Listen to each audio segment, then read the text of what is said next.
الرحمن الرحيم. الحمد لله رب العالمين، ثم والصلاة والسلام على من لا نبي بعد سيدنا محمد صلوات الله وسلام عليه وعلى آله وأصحابه ومن تبعه بإحسان إلى يوم الدين وبعد.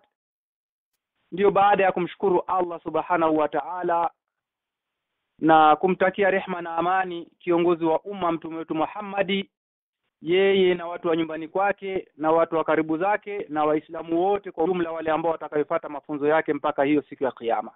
Kwa tunamwomba Mwenyezi Mungu atujalie tuwe miongoni mwao. Ndugu zangu ambao tunashirikiana katika halaka hii katika kuelimishana, tutakuwa hatuna budi ila ni kumkaribisha shekhe wetu, maalimu wetu Sheikh Hussein, ili atufikishie yale ambayo Allah atakayokuwa amemwafikisha kwayo, na tunaomba Mwenyezi Mungu tuweze kupata faida kutokana na yale ambayo atakayotufikishia. Karibu shekhe wangu.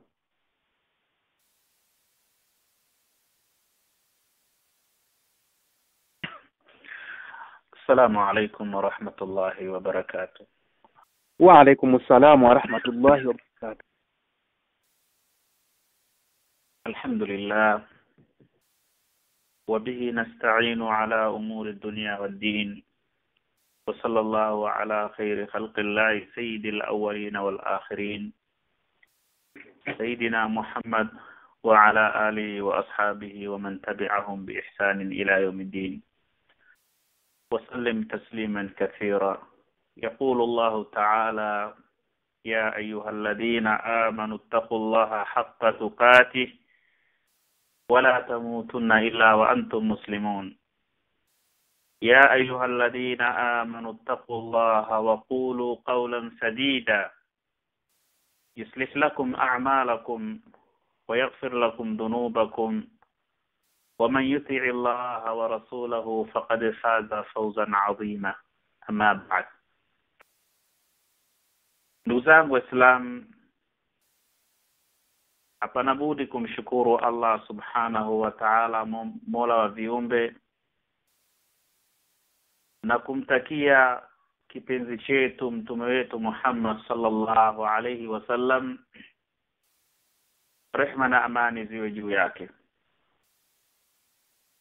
Ndugu zangu Waislamu, kama vile ambavyo mlivyotangaziwa hapo mbeleni, tutaenda kuzungumzia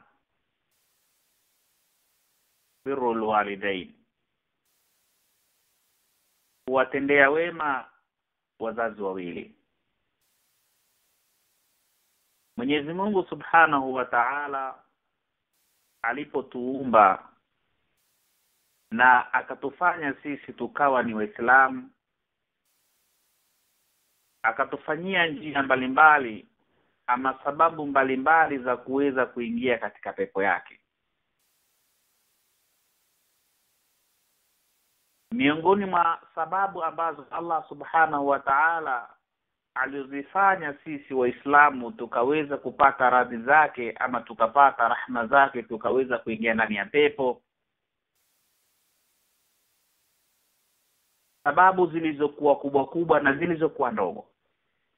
Miongoni mwa sababu ambazo zilizokuwa kubwa kubwa ambazo Allah subhanahu wa ta'ala aliziweka na akatufanyia sisi Waislamu ikawa ni sababu mojawapo ya kuweza kuingilia ndani ya pepo, akaifanya kuwatendea wema wazazi wawili. Katika kutenda wema, lugha ya Kiswahili pindi utakapoitafsiri maana kutenda wema, inamaanisha ni jambo ambalo lisiokuwa halikuwajibu. Ni kama vile mtu ambavyo anaposema mtendeeni wema ama mtendeeni wema ni maskini. Fulani ni maskini, mtendeeni wema, msaidieni. Inamaanisha ni jambo ambalo halikuwajibu, si lazima kwako ulifanye. Lakini tukiangalia kusudio ama lengo ambapo Mwenyezi Mungu subhanahu wa ta'ala aliposema ya kwamba wafanyeni wazazi wawili ihsan, ni ihsani iliyokuwa ni ya wajibu. ni ihsani iliyokuwa ni ya lazima, na ihsani hiyo kuitenda kwake ikawa wewe ndugu yangu Muislamu ni sababu mojawapo kuingia ndani ya pepo, na kutokuitenda hiyo ihsani ikawa ni sababu mojawapo ya kukosa rahma za Allah subhanahu wa ta'ala. Ndugu yangu Muislamu, usisahau kuwatendea wema wazazi wawili ni ibada kama vile ambavyo ilivyokuwa ibada ya funga, ya saum na sala na ibada zinginezo. Wanavyoni walipotafsiri maana ya ibada ama kalima cha ibada, wakasema al-ibadatu ismun jami' lima yuhibbuhu Allah wa yardah, au likulli ma yuhibbuhu Allah wa yardah. Ibada ni jina ambalo liliokusanya kwa kila anachokipenda Mwenyezi Mungu Subhanahu wa Ta'ala na anachokiridhia. Hiyo huitwa ibada kwa maana ndogo iliyobeba maana pana. Neno dogo lililobeba maana kubwa kabisa. Kwa hivyo ibada si swala na saumu peke yake. Ibada ni kwa kile ambacho Mwenyezi Mungu Subhanahu wa Ta'ala anachokiridhia pindi kitakapofanywa, basi huitwa ni ibada.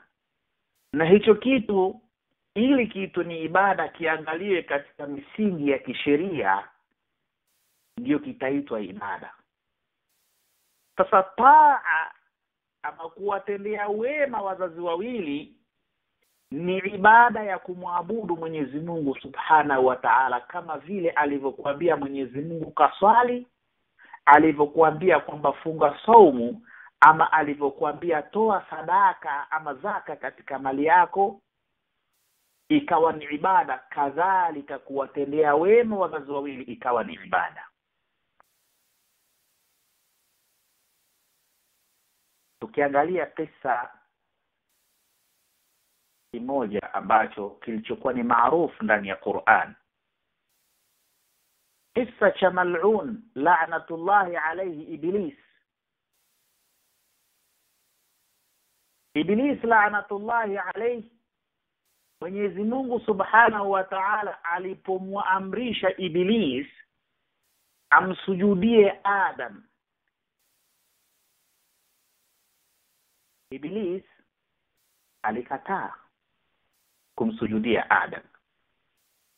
Hebu tuangalie, sijida inastahiki asujudiwe nani?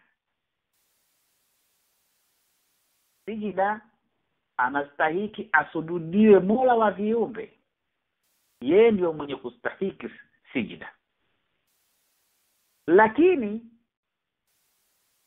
Mwenyezi Mungu Subhanahu wa Ta'ala anaamrisha isujudiwe kiumbe ambacho ni Adam alayhi salatu wa ala nabiyina afdalus salam.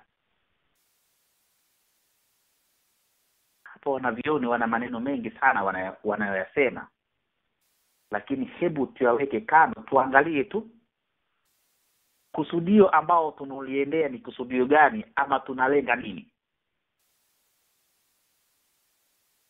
Sijida ya kusujudia kiumbe ni kumaasi Mwenyezi Mungu Subhanahu wa Ta'ala, na sijida ya kusujudia kiumbe inampelekea mtu aweze kuenda ndani ya moto kwa sababu amesujudia kiumbe.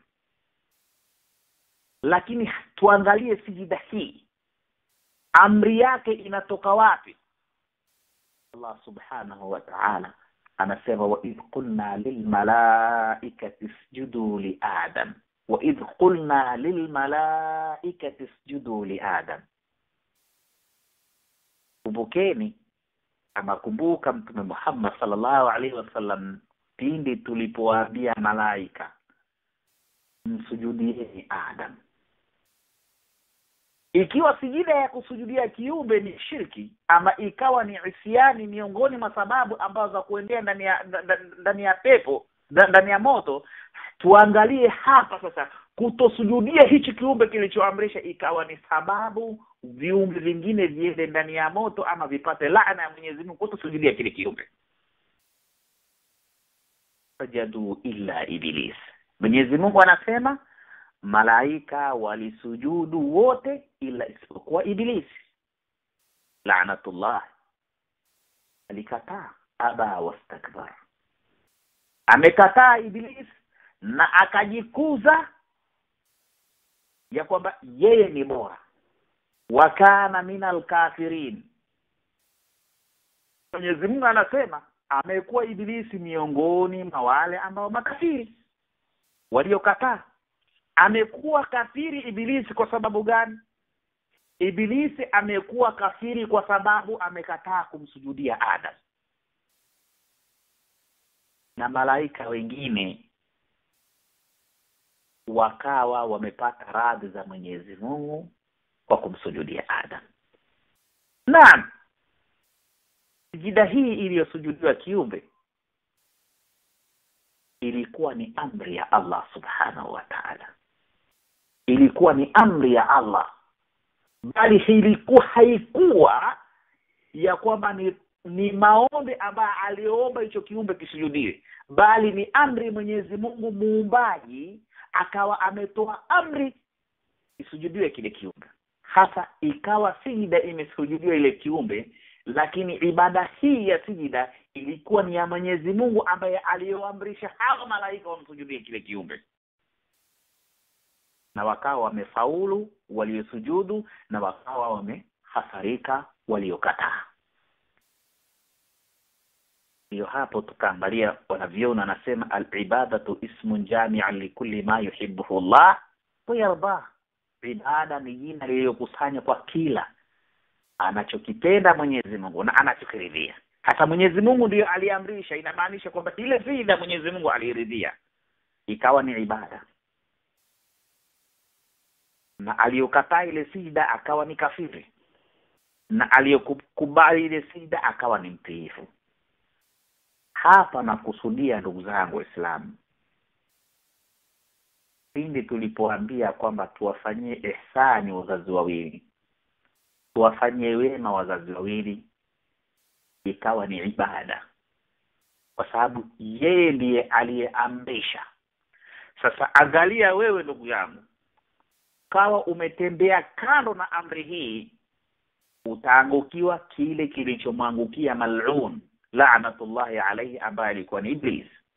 Umar ibn al-Khattab radiyallahu anhu, Umar katika ibada ya hija, katika kulikabili ama kulibusu al-hajarul aswad, lile jiwe jeusi, Umar ameenda kulibusu ama kulikisi lile jiwe, kisha akalitamkia maneno lile jiwe, akaambia ya hajaru inni a'lamu annaka hajar la tadhurru wa la tanfa'a. Ewe jiwe, mimi najua kwamba wewe ni jiwe, haumdhuru mtu, hauna uwezo wa kuweza kumdhuru mtu, wala hauna manufaa unaweza ukamletea mtu. walaula anni ra'aytu rasulullah sallallahu alayhi wasallam yuqabbiluk ma qabbaltuk. Nisingelimuona mtume wa Mwenyezi Mungu anakukisi wewe ama anakubusu, nisingekubusu, kwa sababu mimi najua wewe ni jiwe. Tuangalie maneno matukufu haya, maneno yaliyokuwa matamu. Ni kweli ni jiwe. Umar anasema nisingelimuona mtume ambaye anakubusu wewe nisingekubusu. Kwa hivyo nakubusu wewe kwa sababu mtume wa Mwenyezi Mungu nimeona anakubusu. Akawa anaigiza mtume Mwenyezi Mungu, ikawa ni ibada kubusu lile jiwe. Haikuwa ni shirki. Shirki ni kitu chochote ambacho kinachoenda kando ama kombo na amri za Allah subhanahu wa ta'ala. Kwa hivyo ndugu yangu Muislamu, wakati tulipoambiwa tuwatendee wazazi wawili ihsan, Mwenyezi Mungu Subhanahu wa Ta'ala yeye ndiye aliyoamrisha, na yoyote mwenye kutenda ihsani ni lazima alipe kwa ihsani. Ndiyo bwana Mtume Muhammad sallallahu alaihi wasallam anasema, man sanaa ilaykum ma'rufan fakafi'uhu, atakayewatendea wema mlipeni, atakayewatendea wema mlipeni. Basi mtakapokosa, fa illam tajidu ma takfiuna an, mtakapokosa cha kumlipa yule aliyowatendea ihsani, basi muombeeni Mwenyezi Mungu. Wazazi wetu ni ihsani gani ambao waliotufanyia? Ihsani ya mzazi bila shaka kwa kila aliyokuwa na akili timamu kamilifu haifichiki kwake, wala si jambo linaopotea kwake. Kwa kila mwenye elimu anajua, kwa kila asiyekuwa na elimu anajua mzazi ni kazi gani ambaye aliyokuwa ameishika. Mwenyezi Mungu Subhanahu wa Ta'ala anatupatia mfano akisema, baada a'udhu billahi minash shaitani rajim, wa wasayna al-insana biwalidayhi ihsana hamalathu ummuhu kurhan wa wada'athu kurha wa hamluhu wa fisaluhu 30 shahra. Wa wasayna al-insana, tumemuhusia mwanadamu tumemwagiza aweze kuwafanyia ihsani wazazi wake wawili, awafanyie ihsani, kwa sababu amalathu ummuhu kurha. Ihsani imetoka wapi? Ihsani yenye kutenda ni lazima aliyokutendea ihsani umlipe ihsani. Allah Subhanahu wa Ta'ala anatuonesha mfano ya kwamba hamalathu ummuhu kurhan wa wada'athu kurha, mama yake huyu mwanadamu safari aliyotoka mpaka akawa ni binadamu aliyokamilika, kwa kila mwenye akili ambazo zinazofanya kazi anajua, mpaka ikafikia leo wewe ukaitwa baba ama ukaitwa mama pale ulipotoka.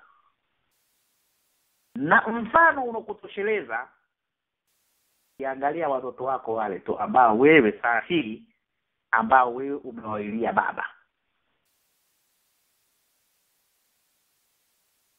Kazi Mwenyezi Mungu anasema kwamba kubeba kwake mimba ikawa ni karaha, ni shida, mtu kujisikia dhiki ya kumicha, kutapika, harufu nzuri kwake ikawa ni mbaya, chakula chenye ladha kwake ikawa ni kibaya, wengine hata maji wakashindwa kunywa, kula takataka zingine. Sababu ni wewe mama ambayo uliokuwa sahihi uko ndani ya nyumba yako, ama ni wewe uliokuwa baba uliokuwa ndani ya nyumba yako, ndio ulimsababisha huyo mama awe hali kama hiyo.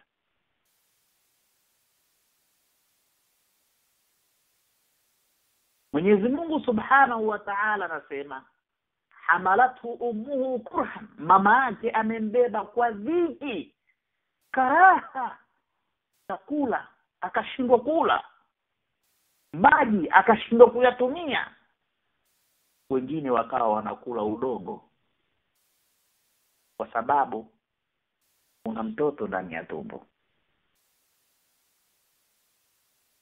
Usingizi ukawa kwake ni shida,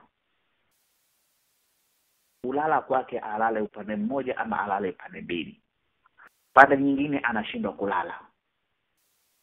Leo imefikia sasa muda wake umefika, unataka kutoka nje mtoto, ikawa ni dhiki ni nusu ya kifo. Amezaliwa, masha Allah, ni mtoto mwenye kulia.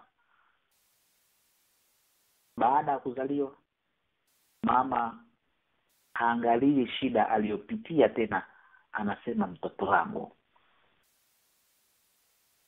Unaashiria unataka kula, anashikwa na ruhuma zingine tena. Pamoja na hivyo, ikawa dhiki tena ya magonjwa na balaa na kulia na kukosa usingizi na kahari ambao unamfikisha.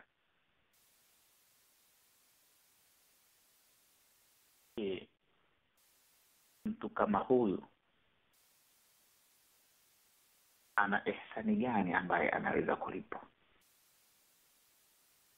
Ni ihsani gani? Ndio bana Mtume Muhammad sallallahu alaihi wasallam anasema, la yajzi walidun walidahu illa an yajidahu mamlukan fayashtariyahu thumma ya'tiqahu.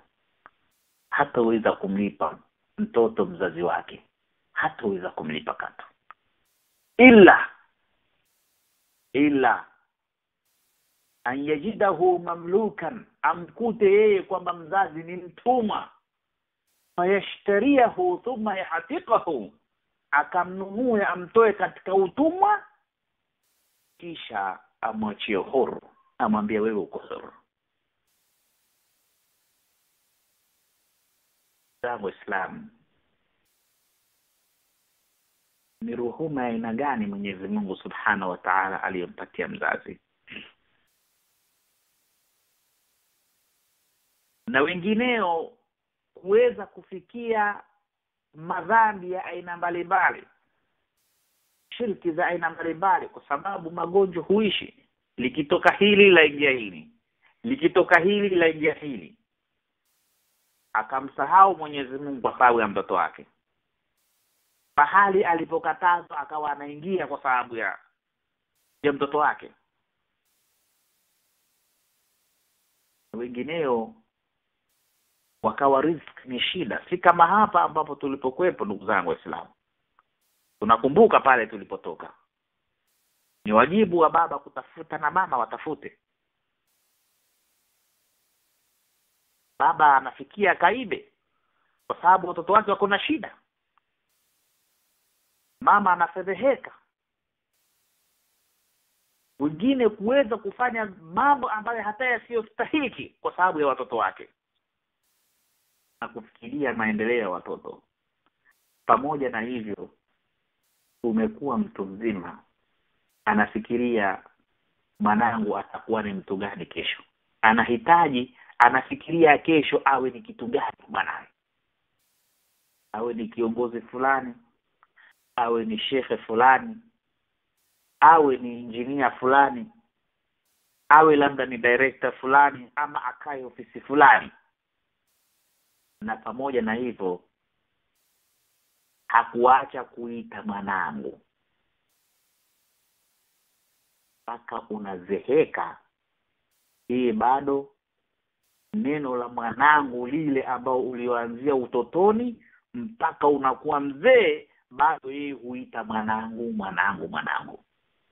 Ni ruhma ya aina gani? Mtu kama huyu ni jambo gani anaweza kulipwa?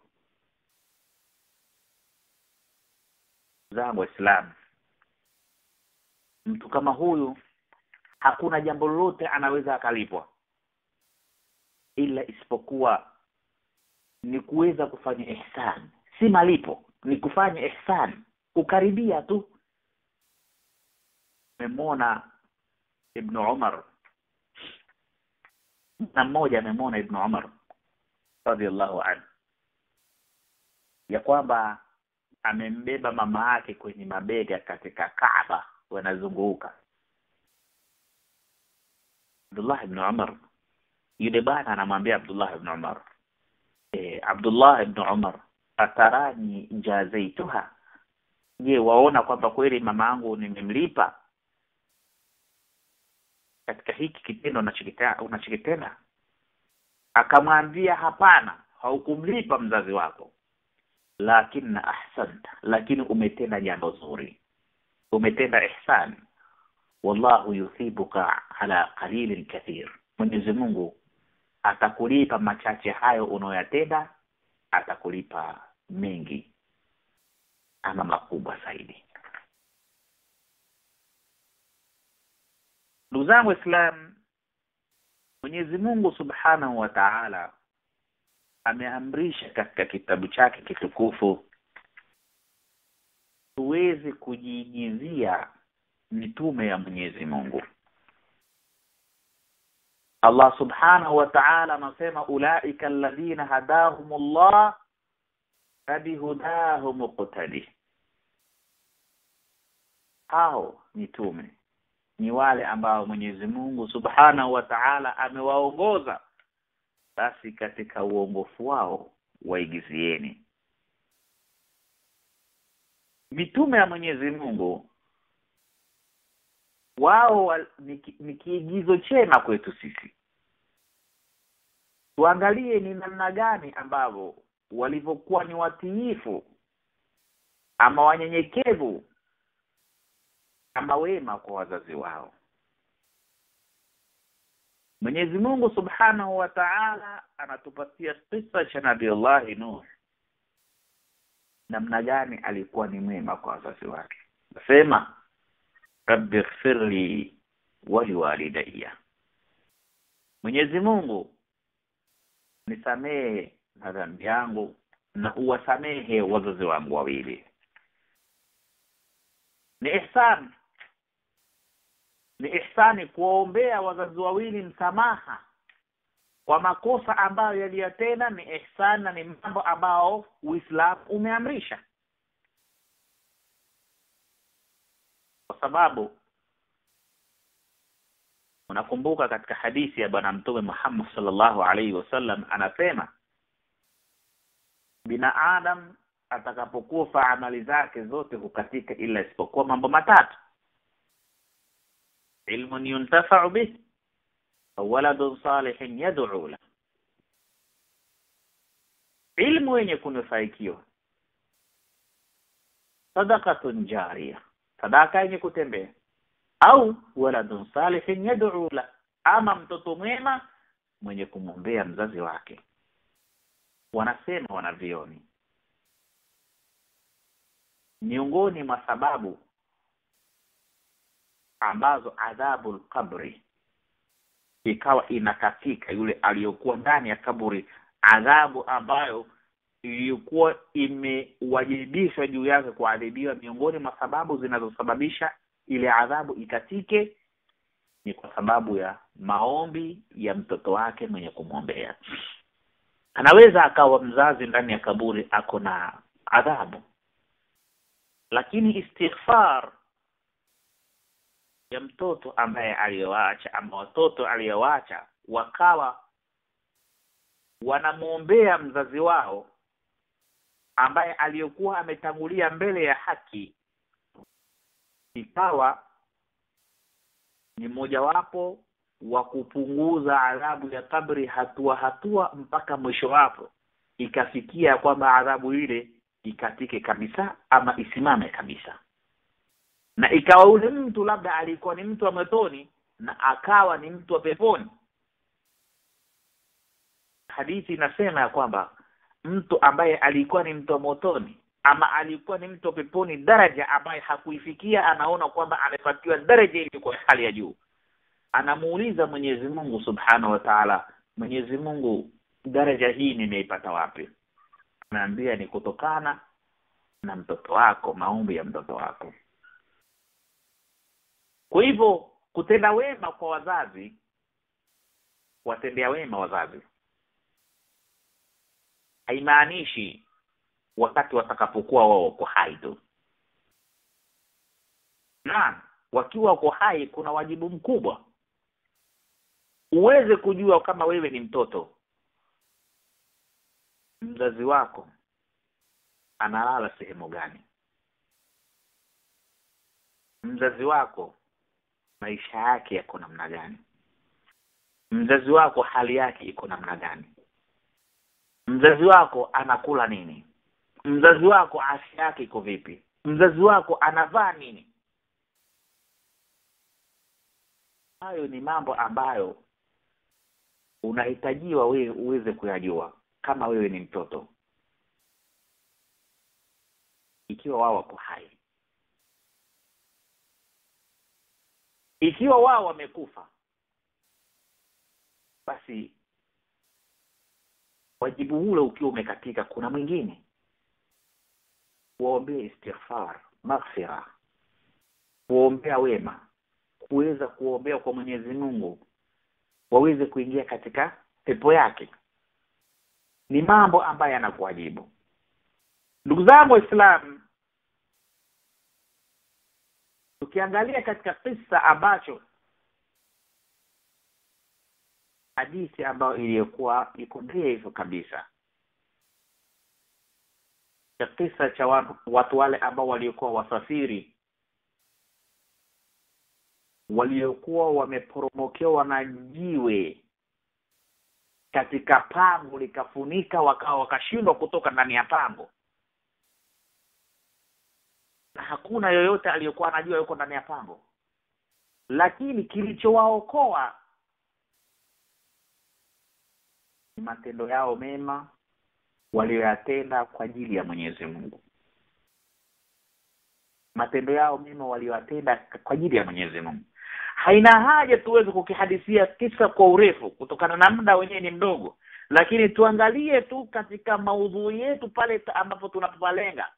Bwana huyu katika miongoni mwa sababu ambazo zilizomuokoa katika pango, aliomba Mwenyezi Mungu. Anasema, Mwenyezi Mungu, nilikuwa na wazazi wangu wawili wazee. Nilikuwa na wazazi wangu wawili wazee sana.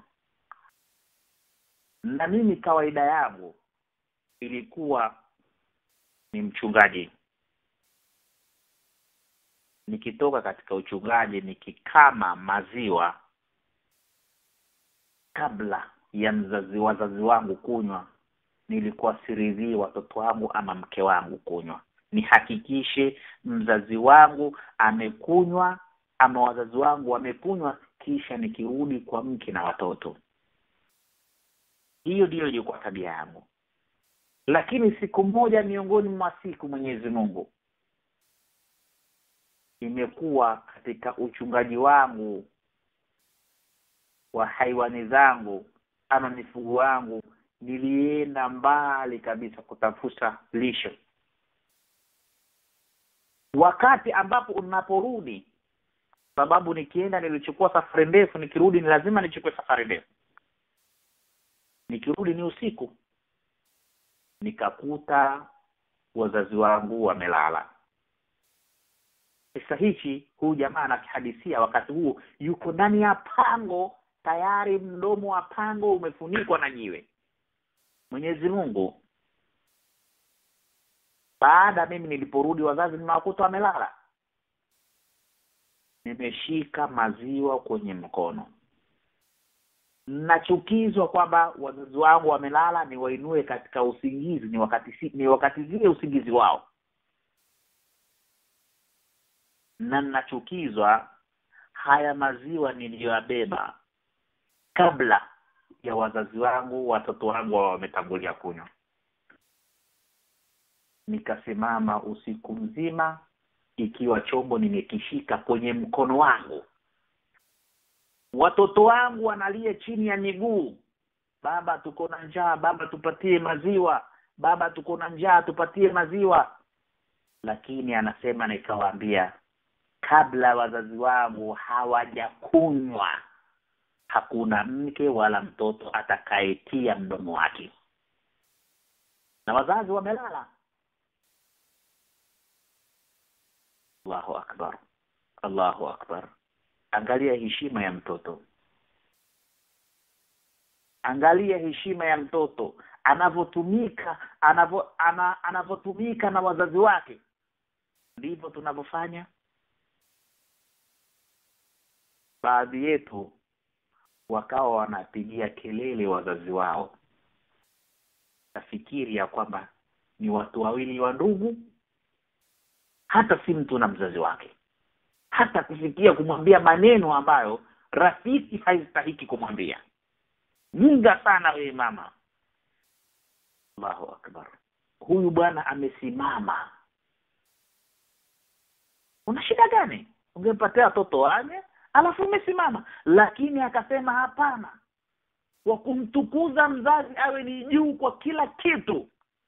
Anasema nimesimama hivyo mpaka usubuhi. Hata barika alfajr. Mpaka usubuhi nimepambazuka. Wakainuka. Bana uko hapa, naambia nimechelewa jamani, samahanini. Kwa hivyo maziwa yenu haya hapa. Wanakunywa maziwa, baada ya hapo anawapatia watoto. Hii ni akhlaq ama ni tabia ambayo inatuonyesha hata kama hatutofikia kiwango kama hicho, basi tukaribie na tuigize. Isikue kwamba tunatoa maneno tofauti. Mtu hufikia kwenye kinywaji chake akatoa kumwambia mzazi wake kwamba ni mhasidi. Wewe mzazi wangu hasidi sana, unipendi nini? Sikupendi kama nini na mimi pia. Ni mzazi kuzungumza. Mzazi akazungumza, mtu akarusha mkono. Wacha bana, umeshakula maisha yako, sasa unataka utusubue sisi. Allahu akbar. Allahu akbar. Huyu jamaa anaomba Mwenyezi Mungu. Anasema Allahumma in kunta fa'altu dhalika ibtigha'a liwajhik. Mwenyezi Mungu, ikiwa mimi nimetenda haya kwa kutaka radhi zako, fariji anna ma nahnu fi. Mwenyezi Mungu, tukomboe na balaa ambao tuko nayo sisi. Yule jamaa anasema kudura ya Mwenyezi Mungu jiwe likasogea. Hii ni imani ya walii. Walii ni mtu yote mwenye kujikaribisha kwa Mwenyezi Mungu kwa wema. Ala inna awliya Allahi la khawfun alayhim wa la hum yahzanun alladhina amanu wa kanu yattaqun. Mawali wa Mwenyezi Mungu ni hawa. Ni wale ambao siku ya kiyama hawatakuwa na hofu ambao watu watakayekuwa nao, wala hawatohuzunika siku watu ambao watakayehuzunika. Ni wapi hawa? Mawali hawa alladhina amanu wa kanu yattaqun. Ni wale ambao waliomwamini Mwenyezi Mungu Subhanahu na wakawa wanamcha Allah Subhanahu wa Ta'ala. Daraja hii inapatikana mtu akaonekana na muujiza, anafanya jambo ambalo mbele ya watu likastaajabisha. Kumbe huyu mtu amenikaribisha kwa Allah Subhanahu wa Ta'ala. Kwa hivyo ndugu zangu Waislamu, unaweza ukaona ya kwamba kuna maradhi ya aina mbalimbali ambayo hayakuishi. Balaa na misukosuko inakufuata. Shida inatoka hii inaingia nyingine. Mashaallah, unafanya kazi. Msomi, mashaallah, umesoma, unafanya kazi nzuri, unaingiza pesa kwa masaa. Mashaallah. Lakini pesa hazina baraka. Milango yake ni mingi. Inashindwa kutosheleza. Unashindwa na ule ambaye mwenye kufanya housekeeping akachukua labda $7.5. Amekaa raha na mustarehe ndani ya nyumba yake, na zikakidhi shida zake zote. Zikakidhi shida zake zote hizo $7.5. Wewe mwenye kuchukua kiwango cha hali ya juu na shida zako zikawa zisiishe, tafikiria namna gani? Shida haziniishi. Walimu wanaitwa waje wasome Qur'an. Jamani, shida zinashimia, hebu nisomeeni Qur'ani. Qur'ani zinasoma, dua unaombewa. Wengine ushirikina kufanya hata kufikia kumshirikisha Allah Subhanahu wa Ta'ala ili maisha yao yawe mazuri tu, lakini bado kumbe ana matatizo huyu bwana yamemshika kupanda mzazi wake. mdomo wake ni mchafu kwa mzazi, akhlaqi zake ni mbaya kwa mzazi wake, hutumika vibaya na mzazi wake kama wazazi wake, na kuwaona hata kama yeye kwamba wao ni mahasili, hawapendi maendeleo yake, bala amejivutia yeye mwenyewe kwa mkono wake bila kujitambua. Msiba mara nyingine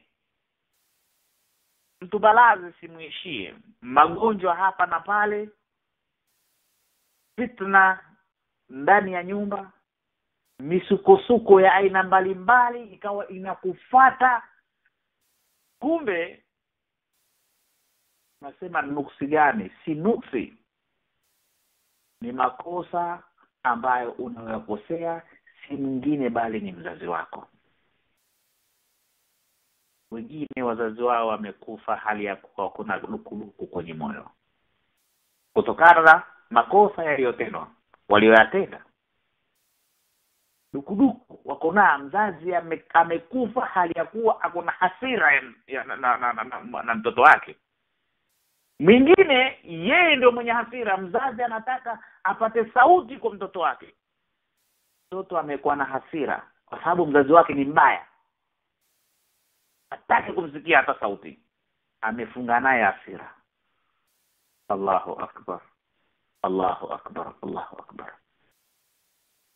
Ni Uislamu wa aina gani? Ni imani ya aina gani? Ilize Mwenyezi Mungu Subhanahu wa Ta'ala anasema nini? Wa qada rabbuka alla ta'budu illa iyyah wa bil walidayni ihsana imma yablughanna 'indaka al-kibaru ahaduhuma aw kilahuma fala taqul lahumā uffin wa la tan'arhumā wa qul lahumā qawlan karīmā واخفض لهما جناح الذل من الرحمة وقل رب ارحمهما كما ربياني صغيرا.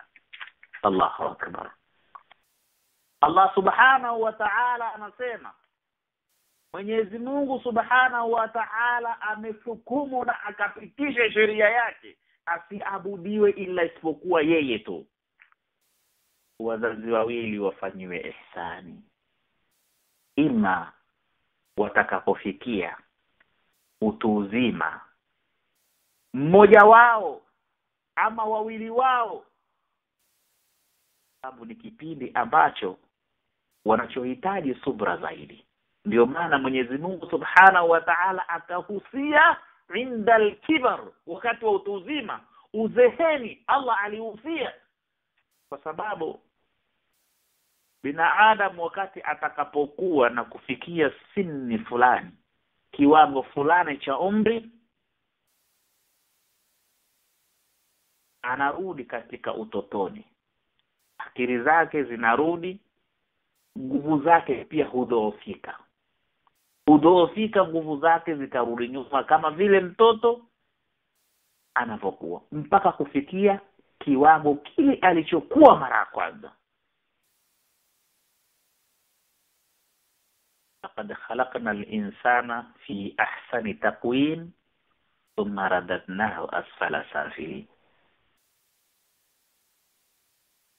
Kwa hivyo Mwenyezi Mungu Subhanahu wa Ta'ala akahusia kwa sababu kipindi kile ni kipindi ambacho wao hawana control ya kutosha. Wana maudhi kama maudhi ya watoto. Bali mtoto ni afadhali kwa sababu mtoto hutegemewa maudhi yake ya mtoto hufanywa subra kwa sababu kesho ana matarajio fulani kutarajiwa. Lakini yeye hana matarajio mengine anaotarajiwa. Basi hurudi nyuma mpaka kafika zero.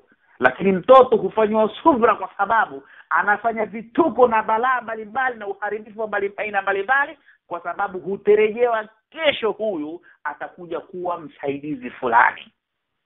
Lakini huyu umri wake unarudi nyuma. Na vituko vyake na balaa zake na mdomo wake usiokuwa na control na kutamka maneno tofauti. Na hana matarajio kesho ambaye anaotarajiwa labda afanywe subra leo, kesho atakuwa na jambo fulani atakaulitenda. Hapana, yeye hurudi hivyo na vituko vyake vitazidi tu mpaka pale Allah subhanahu wa ta'ala atakapokuwa amemchukua. Kwa hivyo wakati huo Allah subhanahu wa ta'ala ndicho kipindi alichokihusia zaidi kinachohitaji subra. Ndio maana Mwenyezi Mungu subhanahu wa ta'ala katika suratul Asr,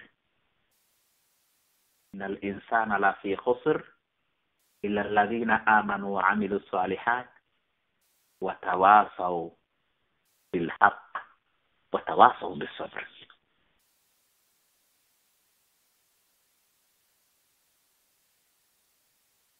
Wanadamu wako katika hasara ila isipokuwa wale ambao walioamini wakatenda vitendo vyema, wakahusiana kwa haki, wakahusiana kwa subra.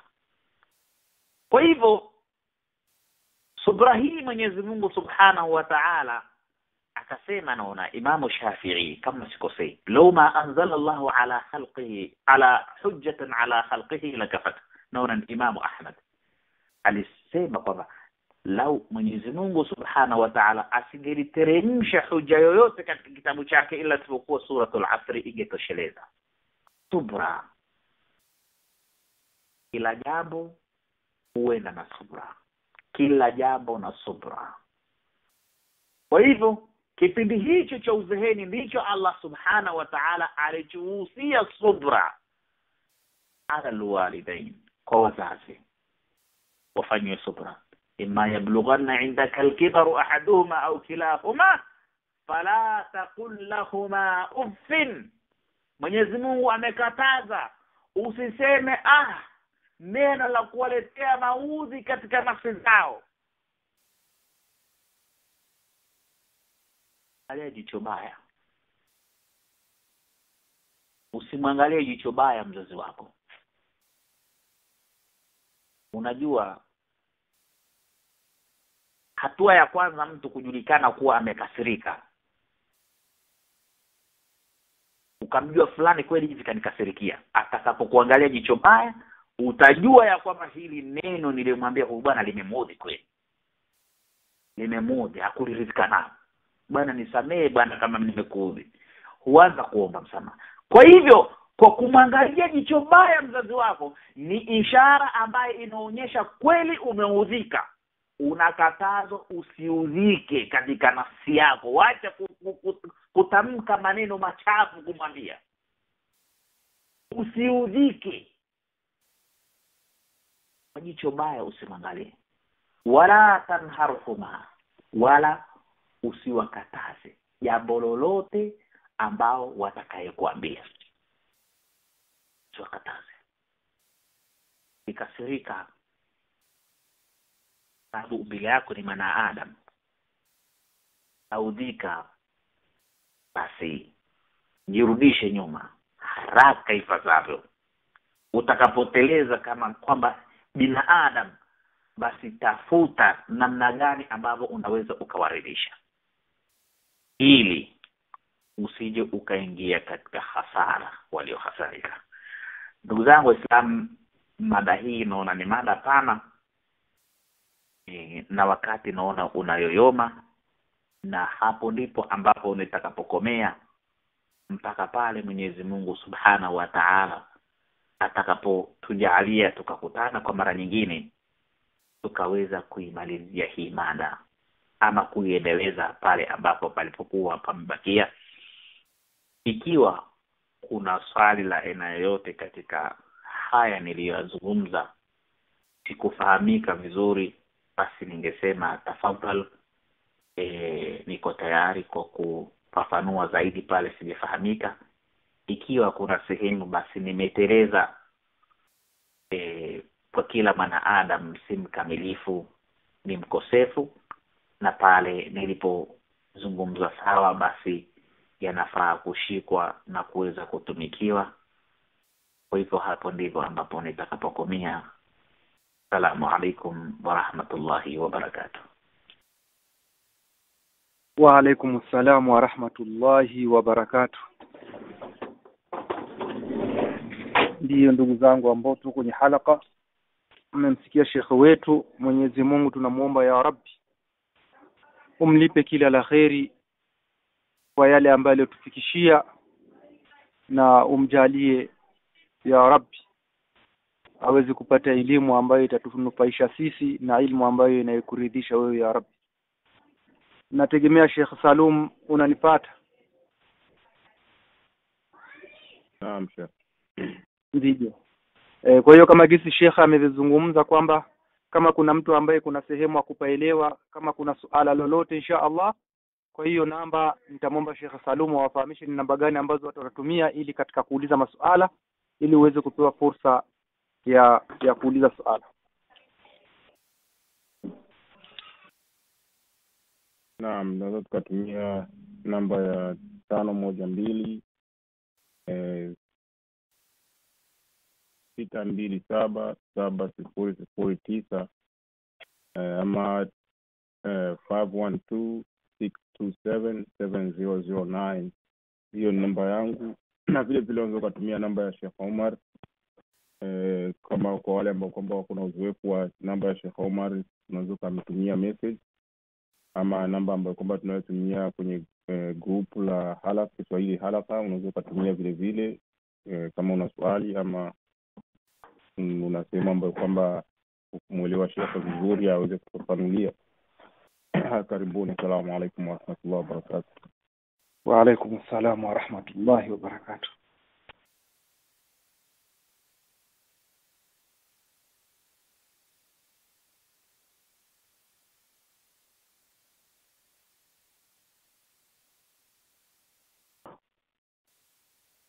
Vile vile nilipenda kutoa shukrani za dhati kwa Sheikh Hussein, kwa kwamba muda mrefu tulikuwa tuna hamu ya kumsikia, lakini naona fursa ilikuwa imruhusu. Kwa kweli tunazidi kuelimika sana Sheikh Hussein, na tunahitaji zaidi nasaha zako kwa kila mara. Mwenyezi Mungu akuwekee wepesi katika mambo yako, na ili utupatie nafasi kwenye muda wako wa shughuli zako za kila siku.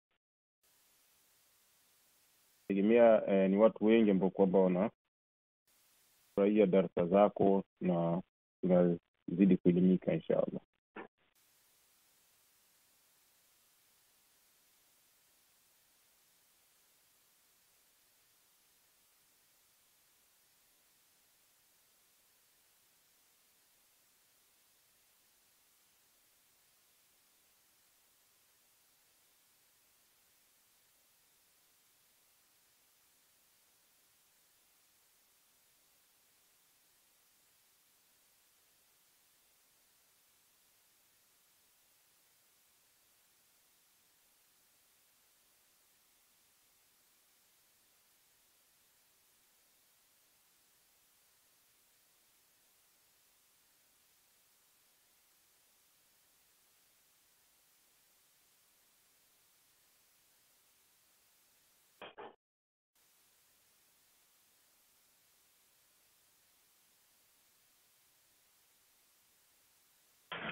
Jamani, bado tunasubiri kwenye maswala, kama kuna swali, sababu muda ndo unazidi kurepa.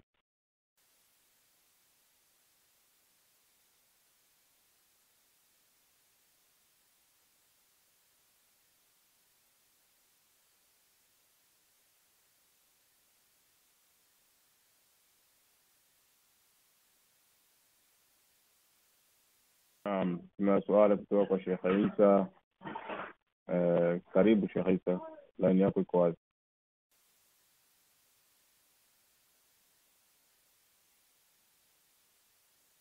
السلام عليكم ورحمة الله وبركاته.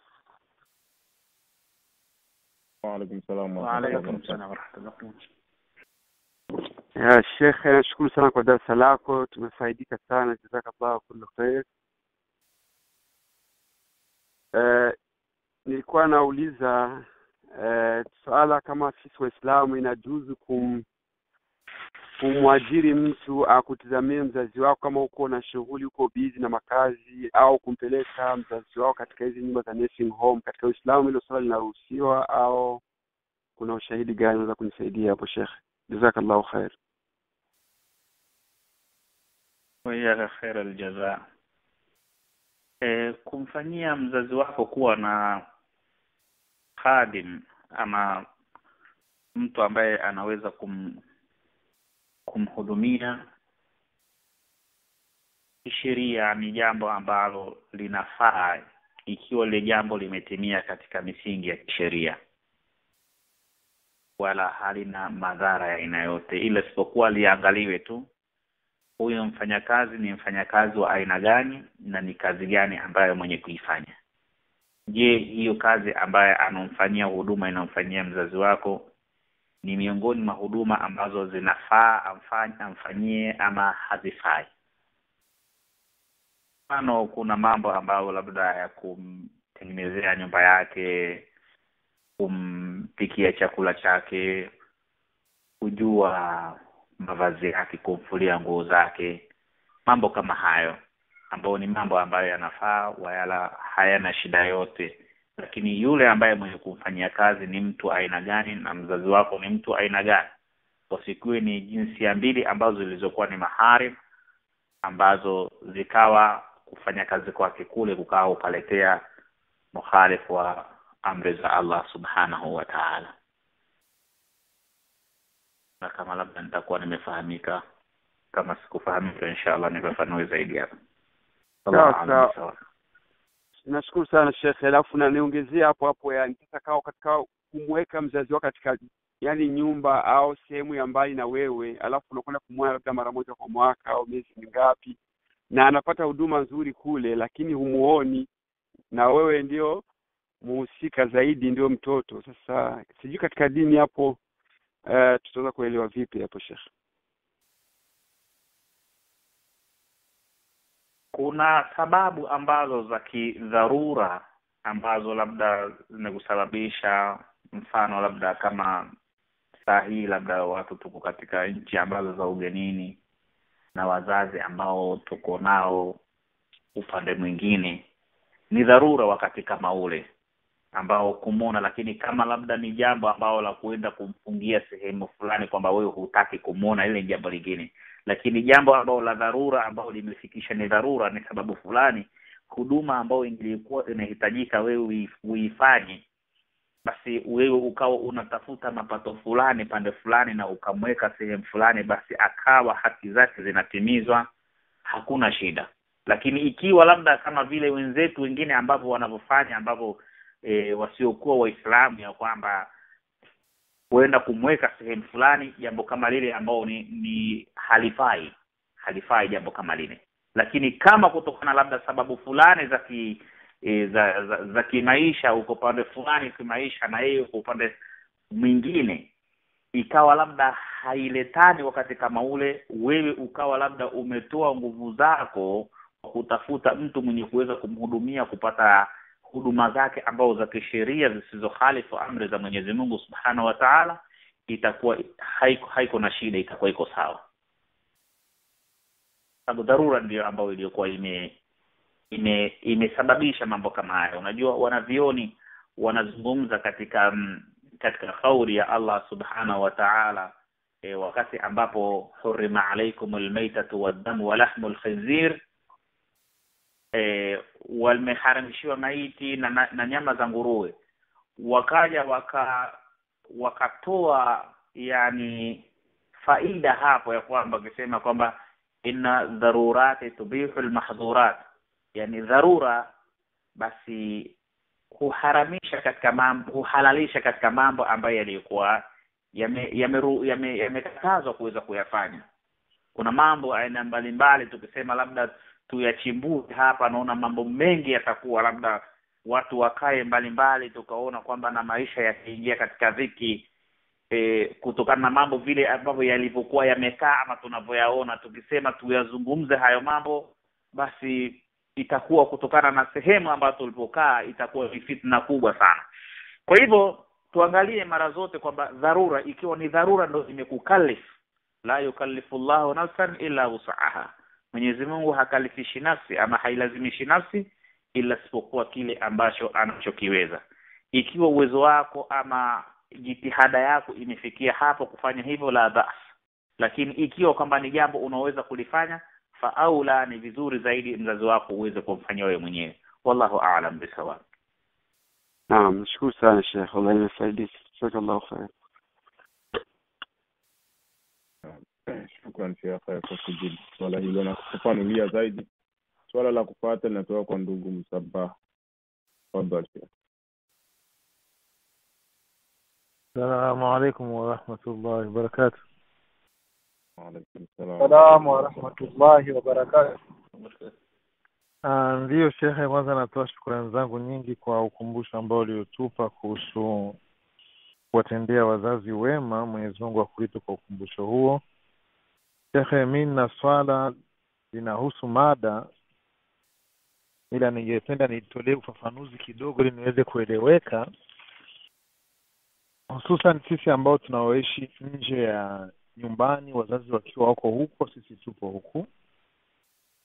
Kuna ile misaada ambayo tunayoifanya kwa kuwasaidia wazazi kutokana na matumizi ya kila siku, chakula na mengine, kutokana na ukweli ambao nyumbani haufahamiki kwa ndugu zetu na kwa wazazi. Mara nyingi inakuja kwamba inaonekana kwamba ile msaada ambao tunautoa labda hautoshi kwao, wanaona kwamba hautoshi, na wewe huku unafanya kile ambacho unachokiweza ukifanya ili uwajize hiyo msaada. Inafikia sehemu mzazi analazimu sasa, bana, hii pesa ni unanitumia ni ndogo, hii pesa unanitumia ni ndogo, hadi zinatayarishwa zingine mbinu labda za kufikia kudanganya, bana, mzazi baba anaumwa, sijui mama amefanya hivi. Sheikh, mimi nitachukua uamuzi gani ili kumaliza hiyo hali? Sababu mzazi haelewi hali ambayo namsaidia ndio sawa sawa na uwezo wangu.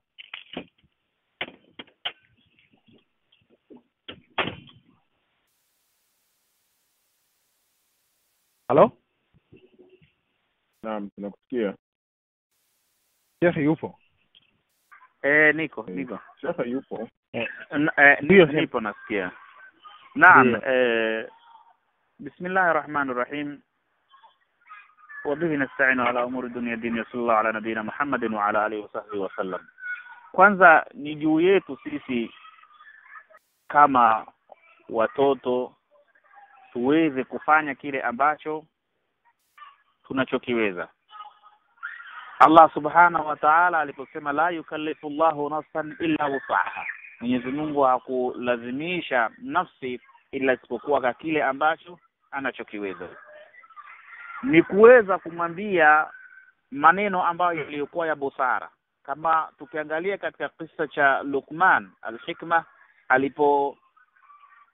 alipomuhusia mwanawe, wa in jahadaka ala an tushrika bi ma laysa laka bihi ilmun fala tuti'huma, ya kwamba atakapokuwa amekuamrisha kwa jambo ambalo hauna ilmu nalo, ni katika mambo katika ya shirki, usitii, yani kuonyesha kwamba ni jambo ambalo lisilikuwa lisizomridhisha Allah subhanahu wa ta'ala. Haimaanishi kila ambacho anachokuwa mzazi anachokisema basi aweze kufanyiwa, hata kama kitakuwa ni juu ya uwezo wako. Kile ambacho unachokiweza ukifanye. Ikiwa ya kwamba bado si mwenye kuelewa, basi ujaribu kutumia mbinu za aina yote ili uweze kumwelewesha, lakini usikalifishe nafsi yako kwa jambo ambalo lisiokuweza, wala usimjibu maneno ambayo yasiyofaa, kama alivyozungumza Mwenyezi Mungu Subhanahu wa Ta'ala, wa qul lahum qawlan karima, waambieni maneno ambayo yalikuwa ya busara. Allahu a'lam.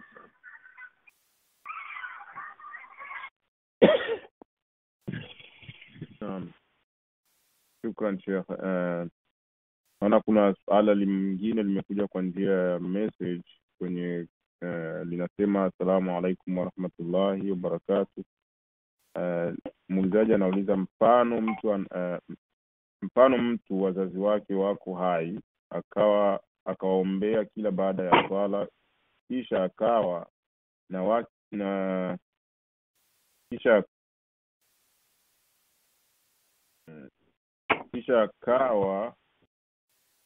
na wakwe zake wametangulia mbele ya haki, kisha huyu mke mwana akaamka usiku kuswali na kuombea wakwe zake. Je, inakubalika hiyo dua kama mtoto wake au iko tofauti? Kisha kama umenielewa. Na kuelewa ndugu yangu swala lako ya kwamba ni kuombewa dua na mtu mwingine ambao asiyekuwa ni mzazi, asiyekuwa ni mtoto, akamwombea mtu fulani, lengo lake ni kwa mtu fulani. Je, itakuwa ni mwenye kukubaliwa ama haikukubaliwa? Tutasema ya kwamba tutasema kutokana na hadithi ya bwana Mtume Muhammad sallallahu alaihi wasallam katika dua ambao zilizokuwa zinaenda direct kwa ule mlengwa, zinazoenda na zitakuwa kumfikia, ni dua ambao ya mtoto kumwombea mzazi wake, kwa sababu mtoto yeye ni damu ya mzazi yule ambaye aliyokuwa anafariki bado inachotembea, kama vile alivyokuwa anazungumza Warabu, anasema auladuna akbaduna, watoto wetu ndio ni kabdi, wanasema ni sawa ni maini yetu ambayo yanatembea kwenye ardhi, kwenye mgongo wa ardhi. Kwa hivyo ikawa hii dua hii imekubaliwa, ni sawa ni mzazi mwenyewe aliomba, kwa sababu kasbu ya huyu mtoto ama machumo ya huyu mtoto aliyochuma ni mzazi ambaye aliyokuwa amefariki. Ama mtu mwingine kinyume cha mtoto ambaye aliozaliwa na ule mzazi aliyokuwa amefariki, maombi yake ni maombi ya waumini kwa ujumla, waombee waumini kwa ujumla, wala sikumlenga ule mtu ambaye aliyekuwa yeye yuko mbali na yeye. Nadhani kama unanielewa ndugu yangu. Naam, nafahamu. Nafikiri ndugu muulizaji amefahamu. Kama atakuwa hajafahamu anaweza kutuma swala lake mara nyingine. Naam, bado tunakaribisha maswali hivi muda wa sheha kama unaturuhusu. Ni kwa sasa sina swali lolote. Kama kuna swali kwa ndugu yangu Sheikh Omar.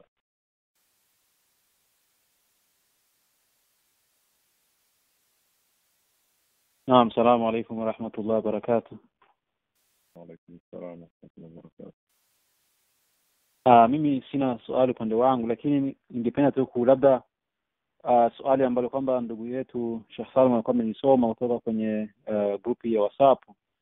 Nafikiri muulizaji kama nilifahamu vizuri alikuwa anauliza kwamba wazazi wake wake maana wazazi wa mume wake au wa mke au wa mke wake, kwamba wakifariki na ikiwaombea dua kama wazazi wake, je kuna tofauti wowote? Ndio nafikiri swali lilikuwa ni hivyo. Maana anataka kujua kwamba kuwaombea dua wakwe zake kama wazazi ni sawa au vipi? Naam.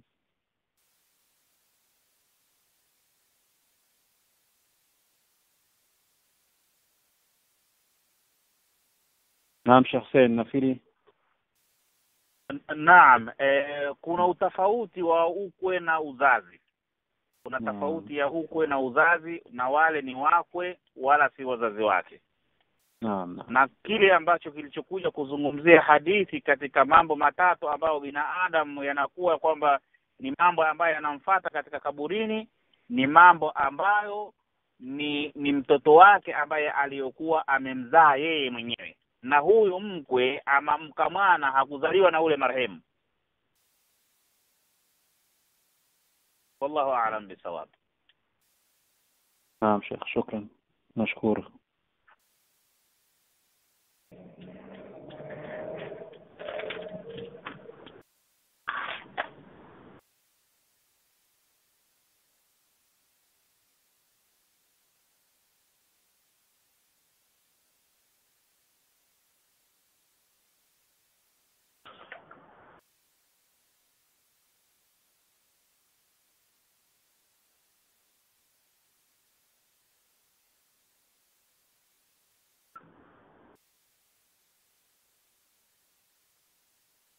Naweka sana baba.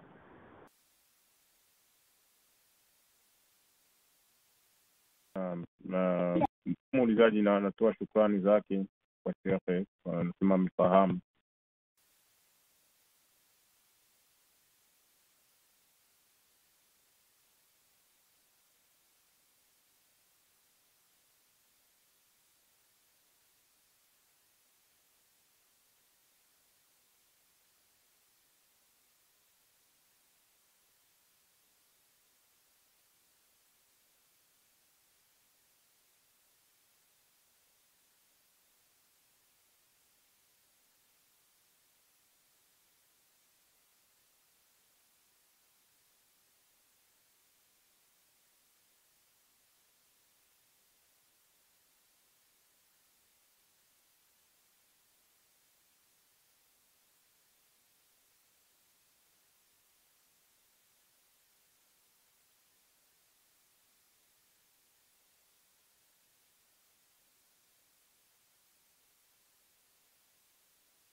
Assalamu alaikum warahmatullahi wabarakatuh. Kuna swali limetokeza, ndugu muulizaji anasema assalamu alaikum warahmatullahi wabarakatuh. Sheikh, nashukuru sana kwa darasa lako, ala akupe kila la kheri. Mke wangu anahitaji pesa ya kulipa hospital kwa ajili ya kujifungua, na mama yangu anataka pesa ili afanyiwe operation, na mimi sina pesa ya kutosha. Na swali langu kati ya hawa wawili ni mpe nani?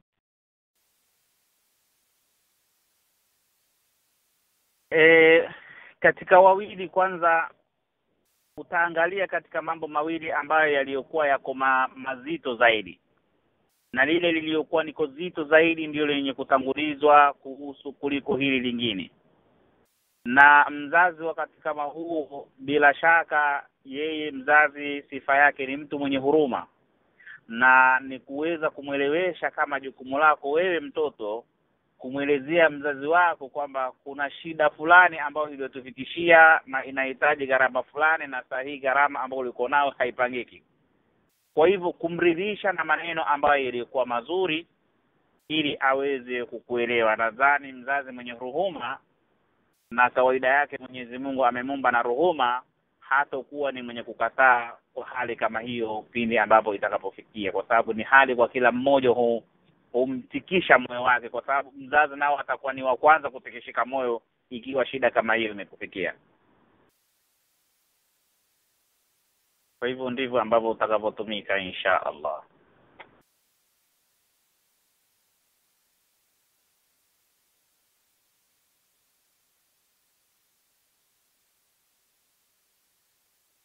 Kwa Sheikh, naona maswali ndio yamefika kwenye kikomo. kwa leo ningependelea tusimamie hapa. Tumekomba tu Sheikh tuweze kufungia kikao, tupe dua inshallah. Tafadhali. الحمد لله وبه نستعين على أمور الدنيا والدين، صلى الله على نبينا محمد وعلى آله وصحبه وسلم. اللهم آت نفوسنا تقواها وزكيها أنت خير من زكاها أنت وليها مولاها. اللهم انفعنا بما علمتنا وعلمنا علما ينفعنا وارزقنا علما ينفعنا، والحمد لله على كل حال، ونعوذ بالله من حال أهل النار.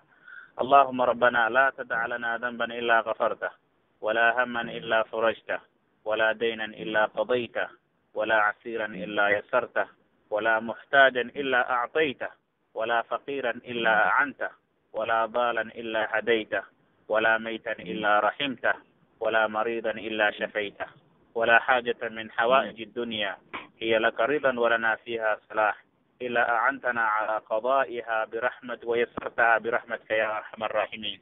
ربنا آتنا في الدنيا حسنة وفي الآخرة حسنة وقنا عذاب النار برحمتك يا أرحم الراحمين. وصلى الله على نبينا محمد وعلى آله وصحبه وسلم، والسلام عليكم ورحمة الله وبركاته. وعليكم السلام ورحمة الله وبركاته.